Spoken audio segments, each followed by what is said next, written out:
বদলে গেছে বাংলাদেশ, বিদেশি বিনিয়োগের জন্য হয়েছে নিরাপদ গন্তব্য।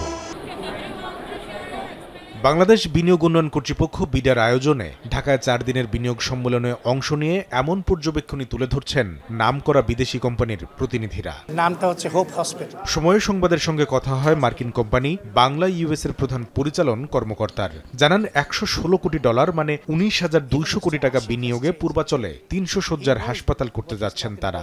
আর $60 কোটি ব্যয়ে চট্টগ্রামে করবেন একটি সার কারখানা। পরে বিনিয়োগ হবে একটি বিশ্ববিদ্যালয় প্রতিষ্ঠায়। আর এ সব পরিকল্পনাই হয়েছে গেল 5 আগস্ট বাংলাদেশ বদলে যাওয়ার পর। I waited for 15 years to come and do something in Bangladesh. So this is the right time. আমরা রিসার্চ করেছি। It has changed a lot tremendously. আমাদের হসপিটালে থাকবে AI টেকনোলজি এন্ড ML এর উপরে। এই টেকনোলজি এখন পর্যন্ত বাংলাদেশে আসেনি। People will love it and it's going to be cheaper than any other hospitals. আমাদের 4টা হেলিকপ্টার থাকবে পেশেন্টদের জন্য, ফ্রি ট্রান্সপোর্ট করব।